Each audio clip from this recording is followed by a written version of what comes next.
Good morning and welcome to the start of a brand new Bible reading plan, this time through the book of Hebrews.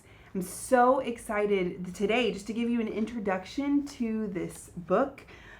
It's like a letter and a sermon all wrapped up into one.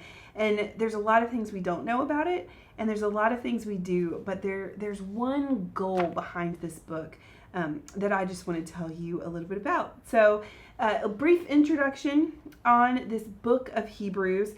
It's a letter that operates again more like a sermon, and the one goal throughout all of it is to tell us more about Jesus. That's the reason that we're reading it. We don't know who wrote it. All we know about them is that they didn't learn directly from Jesus. They learned from someone who learned from Jesus. So likely one of the first disciples or the apostles. They're ones removed from Jesus's teachings, but it's still steeped in Jesus's teaching. Likely whoever wrote it had Jewish heritage, probably from a Hellenistic Greek standpoint. But we know that because this book is steeped in the Old Testament. They're going to assume that you know a lot of things about the Hebrew Bible. And if you don't, that's okay. We will walk you through it as we go throughout this book. So sign up for the email if you haven't already. And Elizabeth and I and Matt and Hannah, we will walk you through the Old Testament connections in this book of Hebrews. The audience is also unknown. What we know about them is that they likely lived during a time of persecution, and so many of them are falling away because they can't handle the pressure of what's coming against them. And likely those who would read this book, because a lot of information is assumed from the Hebrew Bible, would have also been steeped in the Jewish tradition. So it's likely that they come from a Jewish background. So with all of that in mind, what the author of Hebrews, whoever they are, is trying to do is prove to you the superiority of Jesus. I mean, this whole thing is a love letter to the majesty and beauty and the greatness of who Jesus is. It's structured in, there's an introduction and a conclusion, but the bulk of the book is structured into 4 distinct parts.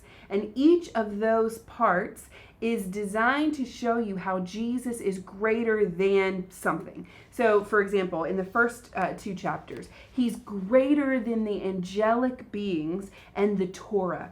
He is the superior one. In the second section, it's all about Moses and the Promised Land. Jesus is the greater teacher than Moses. He's the greater prophet.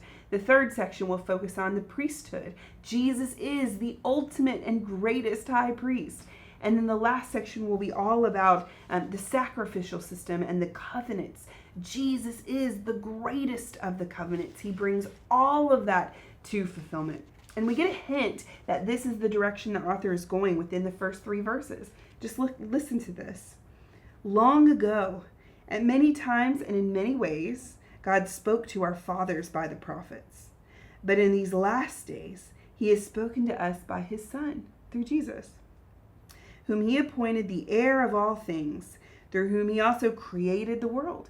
It goes back to that John 1. The Word was made flesh and dwelt among us. The Word that was there at creation. He is the radiance of the glory of God and the exact imprint of his image. And what this is talking about is not even just that Jesus is God become flesh, God become human. It's also making a statement about how Jesus did that. When it's saying that Jesus is the ultimate image of God, Jesus represents God in a way that humans have failed to do. When you look at Jesus, what you're seeing is God reflected in Jesus. Jesus and God are inseparable because Jesus is both divine and human. And when he came here to earth, he represented God in such a way. He bore God's image. He reflected God's image in such a way that the two became indistinguishable. This is what we are called to be. We're made in the image of God. We all have this job description as part of how we were created to represent God to the rest of the world. And if you think about it, we don't always get this right. I know I mess it up a lot, right? But this is what makes Jesus so wonderful. because he is God made flesh, and Jesus is able to model for us what it looks like to get this right. And so that's what I just hope that you take into this book.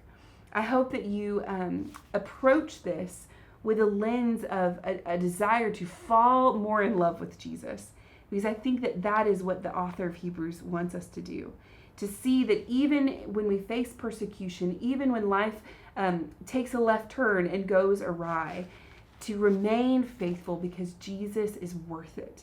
As you run your race, stay rooted in the reality that Jesus is the greatest thing that has ever happened to this world. And he can be the greatest thing that has ever happened to you too.